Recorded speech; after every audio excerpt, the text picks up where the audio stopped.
अरे रानी बिटिया, इतनी सुबह सुबह कहाँ से आ गई बेटा? दामाद जी कहाँ है? नहीं आए माँ, अकेली आई हूँ। क्यों, मैं अकेली नहीं आ सकती क्या अपने मायके? अरे नहीं बेटा, कैसी बातें कर रही है? मेरा वो मतलब नहीं था। मैं तो सिर्फ ये कहना चाह रही थी कि तू इतनी सुबह सुबह ना तूने फोन करके बताया ना कुछ, और तू अकेले आई है और इतनी गुस्से में लाल पीली क्यों हो रही है बेटा? और क्या करूँ माँ, आपने तो मेरी ऐसे घर में शादी करके मेरी जिंदगी ही बर्बाद कर दी है। ऐसा क्यों बोल रही बेटा, क्या हुआ? सब ठीक तो है ना? अरे क्या सब ठीक है? अगर सब ठीक होता तो मैं यहाँ आपके पास आती क्या सुबह सुबह? अच्छा तो पहले शांत हो जा और मुझे बता बात क्या है, आखिर क्या हो गया है? मम्मी, मैंने तो आपके दामाद से झगड़ा कर लिया है और मैं उनको बोल के आई हूँ कि जा रही हूँ मैं अपने मायके और पलट कर कभी नहीं आऊंगी। पर बात क्या हुई बेटा? अब क्या बताऊं माँ, सारी गलती तो वैसे तो आप लोगों की ही है। अरे शादी करते समय पूछना तो चाहिए था कि मेरी बेटी को कहाँ रखोगे, अपने पास रखोगे या सासू के पास रखोगे? फिर क्या, वो तो वहाँ मुंबई कमाने चले जाते हैं और मैं और मेरी सास को तो जानते ही हो आप, सारा दिन मेरे पीछे लगी रहती है, ये काम कर वो काम कर, ऐसा है वैसा है। मेरी सहेलियों को देखो माँ, एक से एक सिटी में रह रही हैं मजे से अपने हस्बैंडों के साथ, वो भी अकेले अपनी फुल लाइफ एंजॉय कर रही हैं। और एक मैं हूँ, मेरी किस्मत फूटी गई थी। पता नहीं किस मनहूस घड़ी में आपने मेरी उस घर में शादी की। बेटा हमने तो तेरी शादी सब देख सुन के ही करी है। कितना अच्छा लड़का है, देखने में सुंदर है, इतना तो कमाता है, और है भी कौन घर में?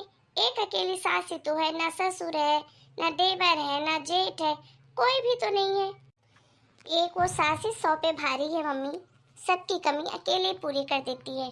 इस बार ये आए थे भी छुट्टियों में, मैंने तो बोल दिया कि मुझे भी अपने साथ मुंबई लेकर चलो, मैं यहाँ नहीं रहूंगी। हाँ वही तो, क्या दिक्कत है, दामाद जी ले जाएंगे तुझे अपने साथ में। हाँ माँ, दामाद जी तो तुम्हारे साथ ले जाने के लिए तैयार भी हो गए, लेकिन वो मेरी सास है ना, मनहूस कहीं की, बोलती है बेटा मैं भी चलूंगी तेरे साथ, और ये खुशी खुशी मान गए। बोले हाँ, माँ को भी लेके चलते हैं, माँ यहाँ अकेले बुढ़ापे में क्या करेगी, माँ की देख रेख कौन करेगा? अब बताओ, मैं अपनी एंजॉय करने जा रही थी लाइफ कि सास की सेवा करने, वो तो यहाँ भी कर सकती हूँ, फिर क्या फर्क पड़ा चाहे मैं यहाँ रहूँ चाहे सिटी जाऊँ। मैंने तो बोल दिया है आपके दामाद से कि तुमको ना, तो हम दोनों में से एक को चुनना पड़ेगा, चाहे तुम अपने माँ के साथ रह लो या अपनी बीवी के साथ। और अपने दामाद को तो देखो माँ, उन्होंने अपनी माँ को चुना, मुझे नहीं। मुझे बोलते हैं तुझे मायके जाना है तो जा सकती है, लेकिन मैं अपनी माँ को नहीं छोड़ूंगा। तो इसीलिए मम्मी मैं छोड़ के आ गई हूँ और अब मैं कहीं नहीं जाऊंगी। अरे ये तो हद ही हो गई, तेरी सास को जरा सी अकल नहीं है। और तो और दामाद जी, आज के लड़के होकर अरे माँ के लिए बीवी को कौन छोड़ता है? तू ठीक चली आई बेटा, और अब ना तुझे वहां जाने की कोई जरूरत नहीं है। जाने की क्या, मैं तुझे खुद ही नहीं जाने दूंगी। अब रहे दोनों माँ बेटे और बनाए खाएं, मजे करें। अगर वो अपनी माँ के साथ रह सकते हैं तो तू भी अपनी माँ के साथ रह सकती है। तू यहीं रह, आराम से खा पी और मजे कर, किसी चीज की कोई चिंता नहीं है, तेरा ही घर है ये।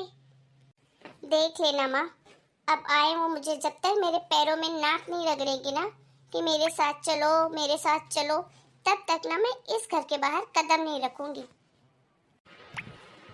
हाँ बेटा, बिल्कुल मत जाना जब तक वो तुझसे माफी मांगने यहाँ पर नहीं आए। दीदी, जीजा जी का फोन आया है मेरे मोबाइल में, आप लगाकर बात कर लो ना जीजा जी से। मुझे कोई बात नहीं करनी है उनसे, समझ में आया?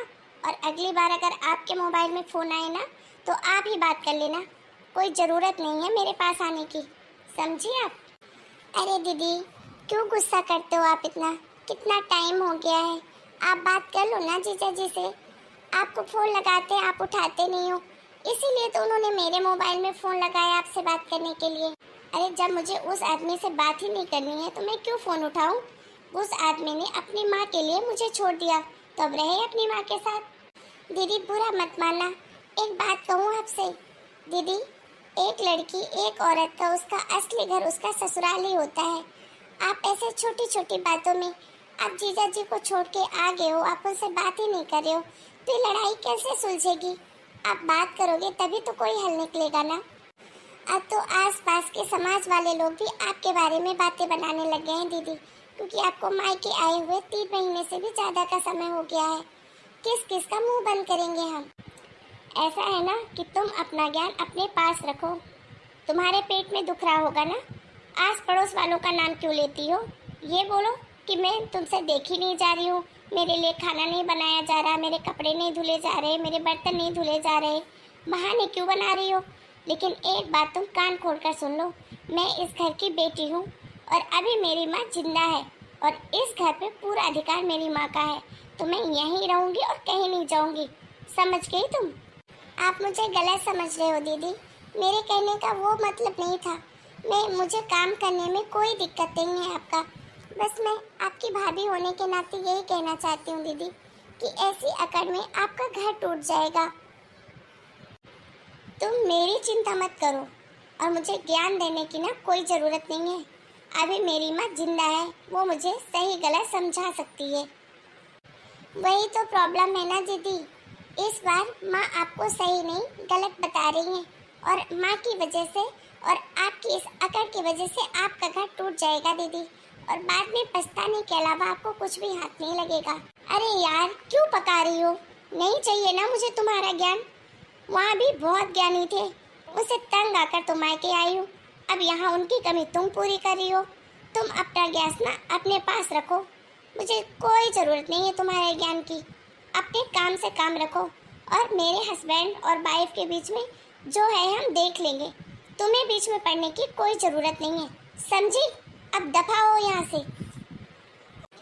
ठीक है दीदी, आप बोलती हो तो नहीं बोलूँगी, लेकिन कह रही हूँ आपको, एक दिन आप बहुत पछताओगी। हाँ हाँ ठीक है, अब निकलो यहाँ से। अरे उठ गई बेटा? अरे उठ गई हूँ तभी तो बैठी हूँ ना। कहाँ चले गए थे आप? अरे मैं तो मार्केट गई थी, पर तू इतनी गुस्से में क्यों है? तुम्हारी बहू है ना, तुम्हारे जमाई का फोन आया था उनके मोबाइल में और वो आ गई थी मुझे ज्ञान देने। दीदी ससुराल चले जाओ, जीजा जी से बात कर लो, नहीं तो घर टूट जाएगा। कितना ज्ञान बांटती, सर पका दिया सुबह से। अरे आखिर जमाई जी ने फोन क्यों किया था? एक तो 3 महीने बाद फोन किया, ऊपर से बहू के मोबाइल में। रुक अभी बताती हूँ मैं फोन करके कि फोन क्यों लगाया था आखिर। हेलो हेलो जमाई जी, मैं प्रिया की मम्मी बोल रही हूँ। और आपने फोन क्यों लगाया था मेरी बेटी को? नहीं आने वाली मेरी बेटी आपके घर, जब तक आप यहाँ आकर नाक नहीं रगड़ेंगे। फोन में माफी मांगने से कुछ नहीं होगा, मैं तो अपनी बेटी को नहीं भेजने वाली, समझे आप? अरे माँ जी आप गलत फहमी में हैं, मैंने कोई माफी मांगने के लिए फोन नहीं लगाया था। तो क्यों लगाया था फिर? माँ जी मैं आपसे आखिरी बात कह रहा हूँ, आपकी बेटी तो बात करती नहीं है, लेकिन मैं आपको ही बता देता हूँ कि अगर 3 दिन के अंदर आपकी बेटी घर नहीं आई ना, तो चौथे दिन डिवोर्स के पेपर आपके घर पहुँच जाएंगे। फिर आप अपने बेटी को जिंदगी भर अपने घर में ही रखिएगा। क्या डिवोर्स के पेपर? हाँ माँ जी बिल्कुल सही सुना है आपने। आप माँ बेटी फैसला कर लीजिए कि क्या करना है। क्या हुआ माँ, आप क्या बोली थी? Divorce paper? हाँ बेटा, दामाद जी ने बोला कि अगर 3 दिन में लड़की तुम्हारी इस घर में नहीं आई ना, तो हमेशा के लिए अपनी बेटी को रख लेना, मैं डिवोर्स के पेपर भेज दूंगा। हे भगवान, अब मैं क्या करूँ माँ, मेरा तो घर बर्बाद हो गया। मैंने तो सोचा था कि मुझसे बहुत प्यार करते हैं, मेरे बिना रह नहीं पाएंगे, लेकिन अब क्या करूँ मैं, अब किस मुंह से उस घर में जाऊँ? तू चिंता मत कर बेटा, बहू को बोलती हूँ वो बात करेगी, दामाद जी उससे तो बात करते हैं। बहू बहू इधर आना। तो क्या हुआ माँ जी? क्या बताऊँ बहू, जमाई जी को फोन आया था, बोल रहे हैं डिवोर्स के पेपर भेज रहा हूँ, तू बात करना बेटा। तो अच्छा है ना मम्मी जी, आप भी तो यही चाहते हो कि दीदी यहीं रहे, तो डिवोर्स हो जाएगा तो दीदी को भी वहाँ नहीं जाना पड़ेगा और आप दोनों आराम से यहीं रहना। बहू ये बात ताने सुनाने का नहीं है, तो बात कर बेटा, तेरी ननद का घर उजड़ जाएगा। प्लीज भाभी। ठीक है आप कहती हो तो मैं बात करके देखती हूँ।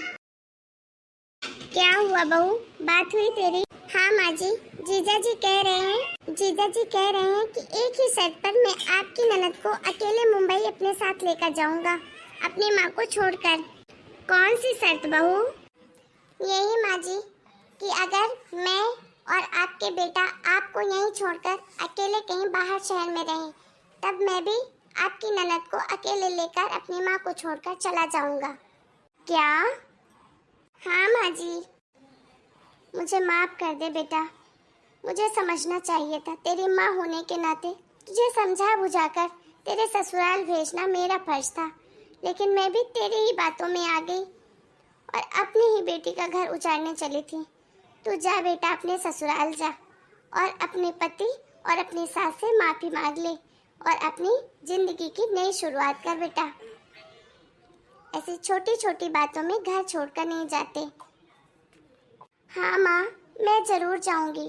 थैंक यू भाभी, मेरा साथ देने के लिए, और सॉरी भी आपकी बात ना मानने के लिए। इट्स ओके दीदी, आप जाइए। जीजा जी और माँ जी कुछ नहीं बोलेंगी, मैंने पहले ही कह दिया है उन्हें। थैंक यू भाभी। हेलो दोस्तों, कैसे हैं आप सब? आपको ये कहानी कैसी लगी? आप कमेंट करके हमें अपनी राय जरूर बताइए। दोस्तों, एक चीज जरूर सबसे कहना चाहूंगी कि हर परिवार में थोड़े बहुत लड़ाई झगड़े तो होते ही रहते हैं, लेकिन सास ससुर को छोड़ना, अपने पति के साथ बाहर रहना, ये कोई अच्छी बात नहीं है। कोई मजबूरी हो तो बात अलग है, लेकिन सास ससुर यानी कि अपने माँ बाप की सेवा करना आपका पहला धर्म है। तो कृपा करके आप ऐसा स्टेप ना लें जैसा कि मेरी दीदी ने लिया था, नहीं तो आपके घर को भी बिगड़ते देर नहीं लगेगी। फिर मिलती हूँ एक नए वीडियो में एक नई कहानी के साथ। तब तक के लिए आप सभी को राम राम। अपना और अपने घर परिवार का खूब ध्यान रखिए। जय माता दी।